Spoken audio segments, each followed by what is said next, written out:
en las profundidades de la Sierra Madre Occidental, donde el tiempo parece haberse detenido y los ecos de antiguas civilizaciones aún susurran entre los pinos, se encuentra un lugar olvidado por Dios y los hombres, el pueblo de San Gregorio. No aparece en ningún mapa moderno, y los pocos que lo conocen, lo evitan, susurrando historias de sombras y lamentos que se arrastran desde sus ruinas. Mi nombre es Dr. Elena Rojas, y soy antropóloga. Mi fascinación por las leyendas y los mitos de México me llevó a este rincón perdido, siguiendo las pistas de un antiguo códice que hablaba de un ritual olvidado y una maldición que consumió un pueblo entero. Los lugareños de los pueblos cercanos me advirtieron, sus ojos llenos de un miedo ancestral.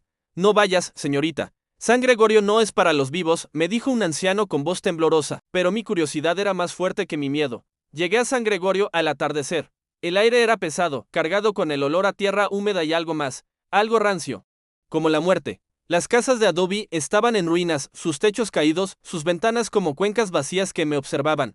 El silencio era absoluto, roto solo por el crujido de mis botas sobre los escombros y el ulular distante de un búho. En el centro del pueblo se alzaba una iglesia, su campanario derrumbado, su cruz torcida apuntando al cielo gris. Mientras exploraba, encontré un pequeño cementerio, sus lápidas cubiertas de musgo y olvido. Una en particular llamó mi atención, una tumba sin nombre, marcada solo por un símbolo prehispánico que reconocí del códice. Era el símbolo del nahual, una criatura mítica capaz de transformarse entre forma humana y animal, a menudo asociada con la magia oscura y los sacrificios. Un escalofrío me recorrió la espalda. Pasaron los días. Monté mi campamento en una de las casas menos dañadas, intentando descifrar los jeroglíficos y los pocos registros que encontré. Cada noche, los sonidos del pueblo cobraban vida. No eran los sonidos de animales, sino lamentos, susurros en una lengua antigua que no podía entender, y a veces, el arrastrar de cadenas. Mi linterna apenas lograba perforar la oscuridad que parecía más densa en San Gregorio. Una tarde, mientras examinaba los restos de lo que parecía ser un altar en la iglesia,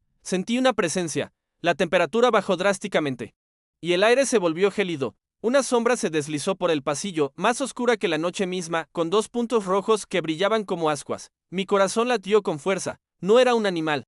No era un humano. Era algo antiguo, algo maligno. Corrí de vuelta a mi campamento, mi mente luchando por encontrar una explicación racional, pero en San Gregorio la razón parecía no tener lugar. Esa noche los lamentos fueron más fuertes y escuché pasos arrastrándose fuera de mi refugio. Me acurruqué, aferrándome a mi linterna, rezando para que el amanecer llegara pronto. A la mañana siguiente encontré huellas en el polvo alrededor de mi campamento. No eran de pies humanos ni de animales conocidos, eran largas, delgadas, con garras afiladas. El miedo se apoderó de mí. Decidí buscar al viejo Mateo, el anciano que me había advertido, en el pueblo más cercano. Mateo me escuchó con una expresión grave, sus ojos fijos en algún punto distante. El nahual, susurró, los antiguos de San Gregorio hicieron un pacto con él para obtener riquezas y cosechas abundantes. Pero el nahual es codicioso, exigió sacrificios cada vez más. Cuando se negaron, desató su furia, consumió sus almas uno por uno hasta que el pueblo quedó vacío, un eco de su propia desesperación. ¿Y la tumba sin nombre?,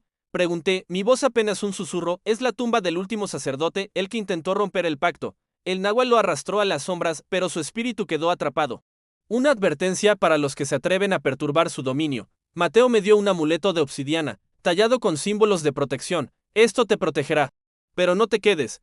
El nahual no perdona a los intrusos. Regresé a San Gregorio, esta vez con un propósito diferente. No solo quería investigar, quería entender y quizás liberar a las almas atrapadas. El amuleto se sentía frío en mi mano, pero me dio una extraña sensación de coraje. En la iglesia, volví al altar. Los jeroglíficos que antes eran indescifrables, ahora parecían cobrar sentido. Hablaban de un ritual de purificación, de una forma de sellar al nahual de nuevo en su prisión. Necesitaba encontrar los elementos, agua bendita de un manantial sagrado, incienso de copal y una ofrenda de flores de cempasúchil. Pasé los siguientes días buscando los elementos, sintiendo la presencia del nahual cada vez más cerca. Las sombras se movían en mi visión periférica, y los lamentos se volvieron más claros, como si las almas me suplicaran ayuda. Finalmente, con todos los elementos reunidos, regresé a la iglesia al anochecer.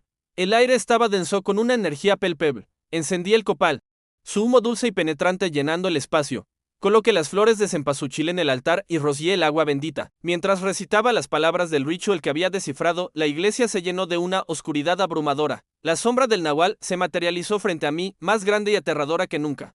Sus ojos rojos fijos en mí. Un rugido gutural resonó, haciendo temblar los cimientos de la iglesia. El miedo me paralizó por un momento, pero el amuleto en mi mano se calentó, dándome fuerza. Continué recitando, mi voz temblorosa pero firme. La sombra se abalanzó, sus garras intentando alcanzarme, pero una barrera invisible, creada por el ritual, la detuvo. La batalla fue larga y agotadora. El nahual luchó con una ferocidad primigenia, intentando romper mi concentración, proyectando imágenes de mis peores miedos en mi mente. Pero yo persistí, mi voz elevándose con cada palabra del ritual. Finalmente, con la última palabra, una luz brillante emanó del altar, envolviendo a la sombra. El nahual gritó, un sonido que heló la sangre, y comenzó a encogerse, a disiparse, hasta que no quedó más que una mota de oscuridad que fue absorbida por el suelo. El silencio regresó a San Gregorio, pero esta vez era un silencio diferente. No era el silencio opresivo de la muerte, sino la calma de la paz. Los lamentos habían cesado. Sentí una oleada de alivio y una profunda tristeza por las almas que habían sufrido. Dejé San Gregorio al amanecer, el sol tiñendo el cielo de tonos dorados y rosados.